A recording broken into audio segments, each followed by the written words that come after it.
Hello student, कैसे हैं आप? मैं सूर्यकांत चतुर्वेदी बायश्री आपका ऑनलाइन क्लासेस में स्वागत करता हूं। जैसा कि बेटा आपको मालूम है, हम लोग जो पढ़ रहे हैं गुप्त काल पढ़ रहे हैं। गुप्त काल से पहले हमने गुप्तों की राजनीतिक स्थिति, आर्थिक, सामाजिक, आर्थिक और स्थिति के बारे में देखा, प्रशासन के बारे में देखा। अब हमारा जो टॉपिक चल रहा है, वो जो टॉपिक है वो है सामाजिक जीवन।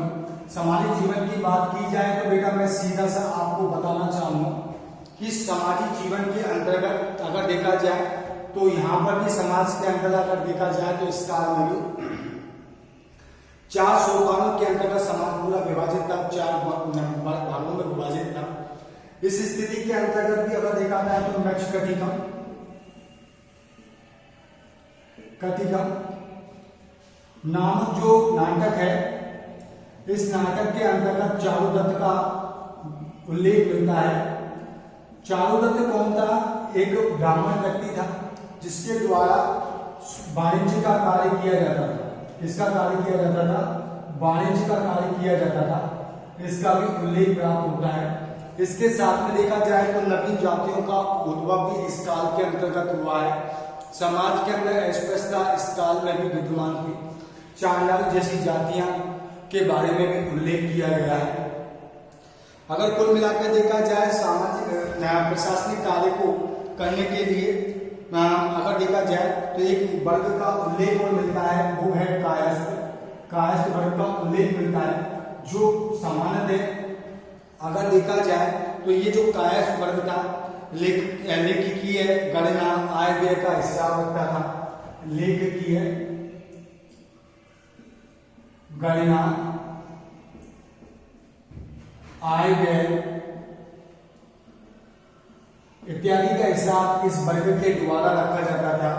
ये जो वर्ग उभर कर सामने आए बेटा, इसके साथ में अगर बात की जाए तो याज्ञवल्क्य स्मृति में कायस्थों का उल्लेख किया गया है और इसका सामान्यतः हमको जानकारी भी प्राप्त होती है। जो सामान्यतः इनका जो भागीदारी थी वो प्रशासनिक कार्यों के अंतर्गत भागीदारी थी। दूसरी चीज देखा जाए, प्रथम सती प्रथा का जो उल्लेख है, किसका बेटा? प्रथम सती प्रथा का जो उल्लेख है वो भी हमको गुप्त काल के अंदर मिलता है। किसमें मिलता है बेटा? गुप्त काल के अंदर भी हमको प्रथम सती प्रथा का उल्लेख प्राप्त होता है। सती प्रथा का प्रथम उल्लेख भी हमको कहां प्राप्त होता है? गुप्त काल के अंदर प्राप्त होता है।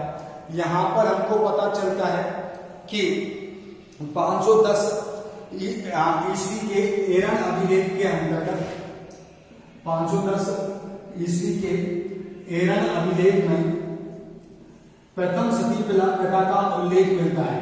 ध्यान रखिएगा बेटा, अगर आपसे कभी कंपटीशन में पूछ लिया जाता है कि प्रथम सती प्रथा का उल्लेख किस अभिलेख के अंदर मिलता है, तो आपको ध्यान रखना है कि एरन अभिलेख में सबसे पहले प्रथम सती प्रथा का उल्लेख मिला है। ठीक है। सामान्यतः कहा जाए तो गुप्त काल के अंतर्गत भी हमको इसके बारे में जानकारी हमको प्राप्त होती है। तो ये चीज आपको विशेष रूप से ध्यान रखनी है, कंपटीशन एग्जाम में पूछा जाता रहता है कि प्रथम सती प्रथा का उल्लेख किस अभिलेख में मिलता है। तो आपको याद रखना है एरन अभिलेख में जो 510 ईस्वी का है, तो इसके बारे में हमको जानकारी होनी चाहिए। दूसरी चीज अगर बात की जाए, अन्य सामान्यतः इस काल में अन्य प्रक्रियाएं भी चलती थी। इसके अंतर्गत अगर देखा जाए, इस काल में अगर देखा जाए स्त्री को पति की संपत्ति में का उत्तराधिकारी माना गया है। ठीक है।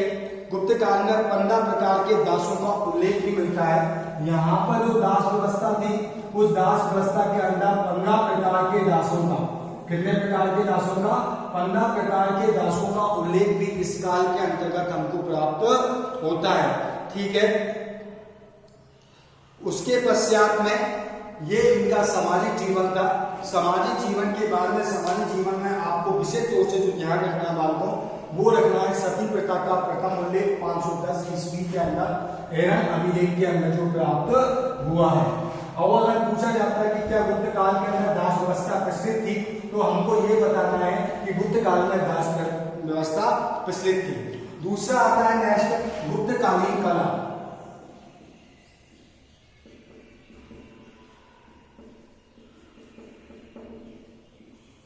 गुप्तकालीन कला के बारे में बेटा अगर बात की जाए तो गुप्त काल के अंदर विविध स्थापत्य कलाओं तथा मूर्ति कलाओं का के बारे में हमको जानकारी प्राप्त होती है। स्थापत्य कला और मूर्ति कला दोनों के बारे में हमको उल्लेख प्राप्त होता है।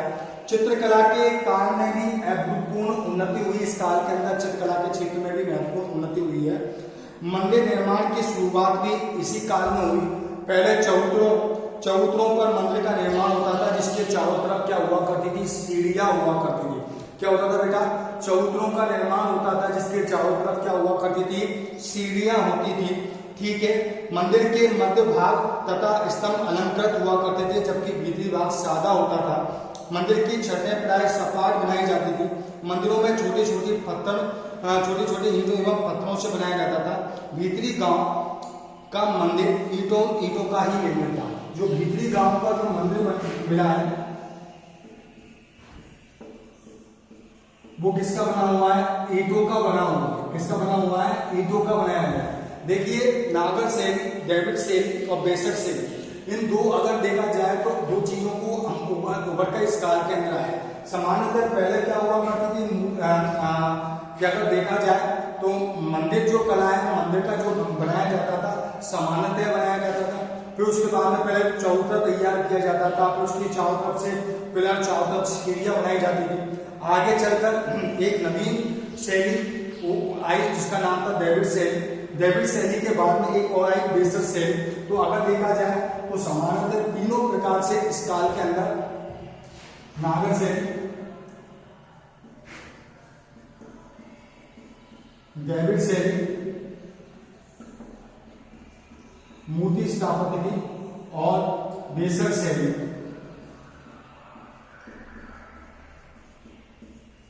ये मूर्तियों की ये तीनों शैलियां, इनके बारे में भी हमको जानकारी देखने को मिलती है। अब देखिए, सारनाथ का धार्मिक स्तूप का निर्माण भी इस काल के अंदर ही हुआ था। कौन से स्तूप का, धार्मिक स्तूप का जो निर्माण है वो भी बेटा क्या हुआ, इस काल में हुआ था। इन तीनों शैलियों के बारे में हम आपको कक्षा 12 के अंतर्गत हम आपको विस्तृत रूप से और बताएंगे। फिलहाल हम कहते हैं धार्मिक स्तूप, जिसका भी निर्माण किससे हुआ था, ईंटों से हुआ था। सामान्यतः अगर देखा जाए मूर्ति कला और चित्रकला के बारे में बात की जाए, किसके बारे में बात की जाए, मूर्ति कला एवं चित्रकला के बारे में बात की जाए, तीन शैलियां प्राचीन भारत के अंदर चलती थी, नागर शैली, डेविड शैली और बेसर शैली। ठीक है, नेक्स्ट आता है हमारा मूर्ति कला और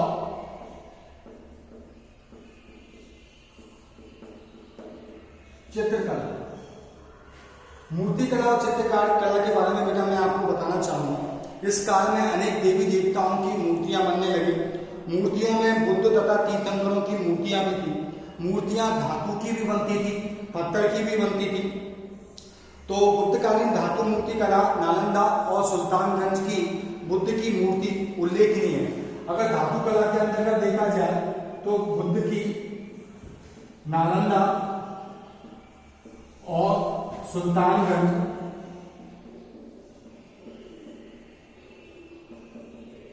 की जो मूर्ति है काफी उल्लेखनीय है। जो किसकी बनी हुई है, धातु की बनी हुई है। ये काफी उल्लेखनीय मूर्ति के रूप में इसको माना जाता था। दूसरी बात की जाए, गुप्त काल की मूर्तियों में कुषाणकालीन जो वास्तविक स्थिति बताई गई थी उसका लोप हो गया था। गुप्त काल में चित्रकला के क्षेत्र में भी क्या हुई है, भूतपूर्व उन्नति हुई। इस कला के क्षेत्र में, चित्रकला के क्षेत्र में भी महत्वपूर्ण उन्नति हुई। सर्वप्रथम अजंता की चित्रकारी के रूप में अगर देखा जाए, कौन सी चित्रकारी के रूप में, अजंता की चित्रकारी के रूप में देखा जाए तो अजंता की जो चित्रकारी है उसका को सर्वप्रथम 1919 में जेम्स अलेक्जेंडर ने देखा था। किसने देखा था, 1919 में जेम्स अलेक्जेंडर के द्वारा देखा गया। इसके द्वारा देखा गया 1919 में जेम्स अलेक्जेंडर है उसके द्वारा सर्वप्रथम इस मूर्तियों को देखा गया। अजंता की गुफाओं में बौद्ध धर्म की महायान शाखा से संबंधित है। अजंता की जो गुफा किससे संबंधित है? महायान शाखा। महायान शाखा कौन सी है? बौद्ध धर्म की शाखा है। कौन सी है? बौद्ध धर्म की जो शाखा है उसको किस नाम से जाना जाता है? दो शाखाएं। पहली जो शाखा है उस शाखा को हीनयान और दूसरी शाखा को महायान के नाम से जाना जाता है। तो यहाँ पर जो हमको जो दिखती है वो महायान शाखा की प्रयुक्तता हमको सर्वाधिक मात्रा में देखने को मिलती है। इसके पश्चात में देखा जाए तो कुल मिलाकर कितने हैं? 29 है इसके अंदर। कितनी गुफाएं? 29 गुफाएं अजंता की गुफाओं में वर्तमान कुल 29 है। उनमें से अब वर्तमान में 6 जो रह रही हैं वो 6 गुफाएं जिनके अंदर हमको चित्रकारी के बारे में हमको जानकारी प्राप्त होती है, जिनमें गुफा नंबर 16 व 17 को गुप्तकालीन माना जाता है। अब कौन कौन सी गुफा को माना जाता है? गुप्तकालीन 16 और 17 ये दोनों की दोनों कौन सी हैं? गुप्तकालीन है। कौन सी है बेटा? गुप्तकालीन गुफाएं। गुफा नंबर 16 व 17 जिसके अंदर हमको कुछ आकर्षक चित्र हमको देखने को मिलता है। जैसे गुफा नंबर 16 के अंदर जो हमको जो मिलता है मैनासन राजकुमारी का चित्र हमको देखने को मिलता है।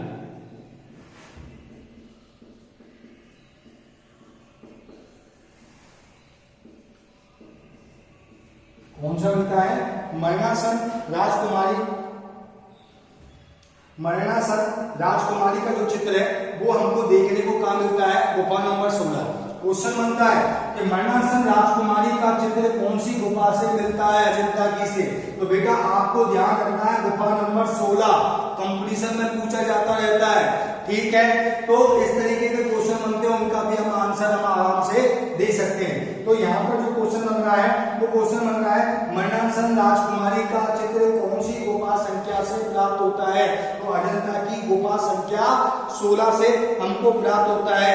तो गुफा नंबर 17 को क्या कहा जाता है? चित्रशाला कहा जाता है। क्या कहा जाता है बेटा? गुफा नंबर 17 को चित्रशाला। क्या कहा जाता है बेटा? चित्रशाला कहा जाता है। ध्यान रखिएगा गुफा नंबर 16 से मैनासन राजकुमारी का चित्र मिलता है तो गुफा नंबर 17 को क्या कहा जाता है? चित्रशाला कहा जाता है। ये आपको विशेष तौर से ध्यान रखना है। इसमें बुद्ध के जन्म, जीवन, महाविष्णुमन, महापरिनिर्वाण की घटनाओं से संबंधित है। अब ये गुफा नंबर जो 17 है वो किसको चित्रशाला क्यों कहा जाता है? क्योंकि ये बुद्ध के जीवन से संबंधित है। किससे संबंधित है? बुद्ध के जीवन से संबंधित है। अब बुद्ध के जीवन से कैसे संबंधित है? बुद्ध का जन्म हुआ है, जन्म होने के बाद में देह त्याग किया है, महापरिनिष्क्रमण, और उसके बाद उन्होंने मोक्ष की प्राप्ति की तो उसको महापरिनिर्वाण कहा गया। ठीक है, उसके पश्चात में उनके जन्म, जीवन, महापरिनिष्क्रमण, महापरिनिर्वाण आदि सबों का उल्लेख बालकों किसमें मिलता है? चित्रों के माध्यम से गुफा नंबर 17 में मिलता है। बेटा किसमें मिलता है? गुफा नंबर 17 में मिलता है। किसकी है? अजंता की है। कौन सी? गुफा नंबर 17। विशेष तौर से ध्यान रखना, आपसे पूछ ले गुफा नंबर 16 से कौन सी चित्रकारी मिलती है तो कौन सी मिलती है? मैनासन राजकुमारी। क्वेश्चन बनता है मैनासन राजकुमारी का चित्र कौन सी अजंता की कौन सी गुफा से मिलता है? गुफा नंबर 16। गुफा नंबर कौन सी है? 16। अब देखिए बुद्ध के जीवन के बारे में, बुद्ध के जन्म, जीवन, महापरिनिर्वाण, महाविनिष्क्रमण के बारे में जानकारी किससे मिलती है? गुफा नंबर 17 से। गुफा नंबर 17 किससे संबंधित है? बुद्ध से संबंधित है। तो महात्मा बुद्ध के जीवन से संबंधित है। तो इन चीजों को हमको क्या रखना है बेटा? विशेष तौर से ध्यान रखना है। बाकी गुफाओं के अंदर भी अगर देखा जाएगा तो अजंता की गुफाओं के बारे में पढ़ा हमने।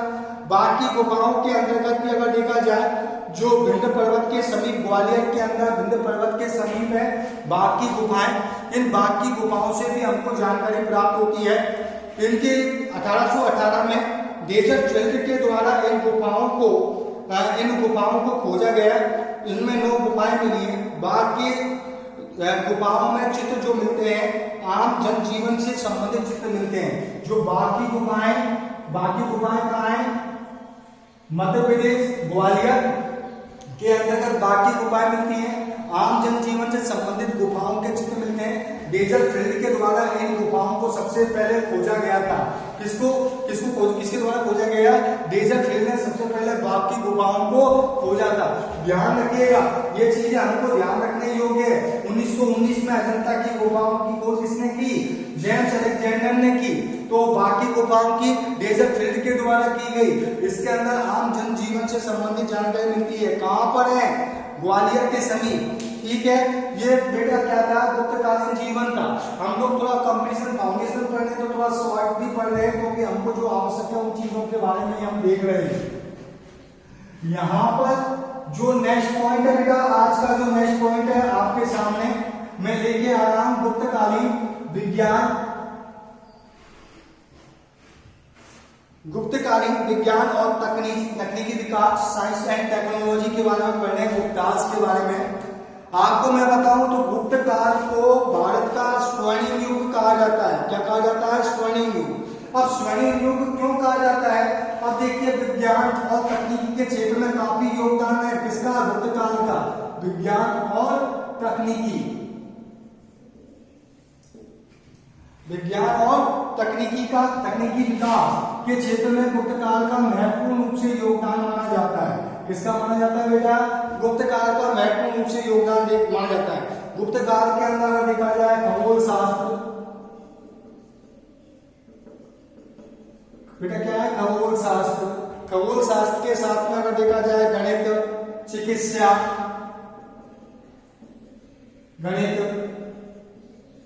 चिकित्सा इत्यादि क्षेत्रों में महत्वपूर्ण योगदान रहा है गुप्त काल का। इन क्षेत्रों में अगर देखा जाए प्रगति हुई है इस काल में। आर्यभट्ट, बहारनील,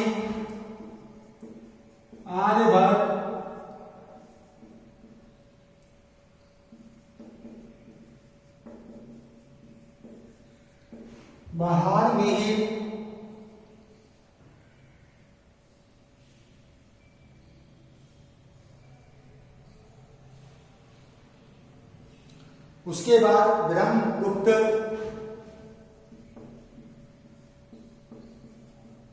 आर्यभट्ट, बरहामीर, ब्रह्मगुप्त इत्यादि ने उन्होंने महत्वपूर्ण योगदान दिया। ब्रह्मगुप्त ने संसार के प्रसिद्ध नक्षत्र वैज्ञानिक और गणितज्ञ थे। यानी नक्षत्र का वैज्ञानिक थे, गणितज्ञ थे। कौन? ब्रह्मगुप्त जो थे संसार के सबसे महान गणितज्ञ, नक्षत्र और विज्ञान के क्षेत्र में महत्वपूर्ण योगदान दिया। आर्यभट्ट ने अपने ग्रंथ आर्यभट्टियाम, कौन से ग्रंथ है इनका? आर्यभट्टियाम,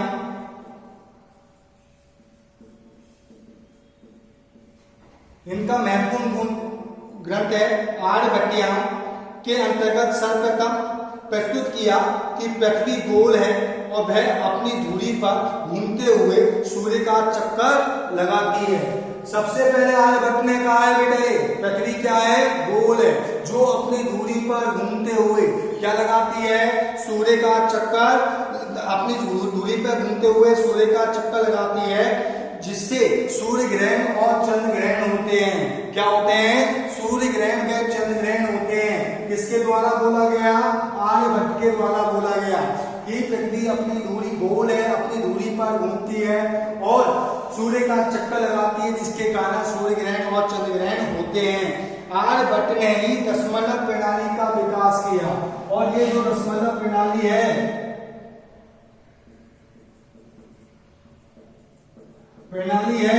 इसका भी विकास किसके द्वारा किया गया था बेटा? आर्यभट्ट के द्वारा किया गया था। किसका? दशमलव प्रणाली का। यानी कि अगर ये कहा जाए कि हम जो कहते हैं, विद्वानों ने कहा कि गुप्त काल को भारत का स्वर्ण युग कहा जाए तो कदापि गलत नहीं होगा। आखिर में गुप्त काल ने भारत के विकास में, विज्ञान और तकनीकी के विकास में महत्वपूर्ण योगदान दिया है। इसलिए इसको कदापि यह कहना अनुचित हुआ कि स्वर्ण युग नहीं था, क्योंकि यह गुप्त काल भारत का स्वर्ण युग था। उसके अंतर्गत अगर देखा जाए तो महत्वपूर्ण विकास हुए हैं। ब्राह्मणी ने खगोल शास्त्र, वनस्पति शास्त्र, प्राकृतिक इतिहास का विश्वकोश है। ब्राह्मण का जो बृहत संहिता ब्राह्मण के द्वारा लिखी गई, कौन सी लिखी गई? बृहत संहिता। बृहत संहिता के अंतर्गत देखो बेटा, खगोल शास्त्र के बारे में जानकारी प्राप्त होती है, खगोल शास्त्र के बारे में, वनस्पति शास्त्र के बारे में प्राप्त होती है, प्राकृतिक इतिहास के बारे में हमको जानकारी प्राप्त होती है। ये किसने बताया? ब्राह्मण के द्वारा बताया गया। चिकित्सा के क्षेत्र में बाघभट्ट का आयुर्वेद पे लिखा गया भाषांग हृदय। अब बाघभट्ट ने किस क्षेत्र में लिखा है? चिकित्सा के क्षेत्र में लिखा है। किसने लिखा है? चिकित्सा के क्षेत्र में। और इनका ग्रंथ का नाम क्या है? ग्रंथ का नाम इनके का है भाषांग हृदय। कौन सा बेटा? भाषांग हृदय के अंतर्गत बाघभट्ट के द्वारा की रचना उल्लेखनीय है। चंद्रगुप्त के दरबार में प्रसिद्ध आयुर्वेदाचार्य धन्वंतरी भी रहते थे। जो धन्वंतरी है वो कहां पर रहते थे?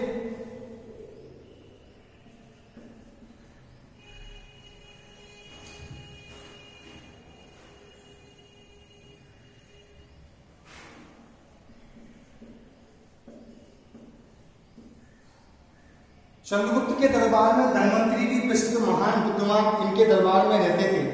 कुल मिलाकर कहा जाए तो गुप्त काल के अंतर्गत कला के क्षेत्र में, साहित्य के क्षेत्र में, हर क्षेत्र में, विज्ञान तकनीकी के क्षेत्र में महत्वपूर्ण योगदान दिया गया।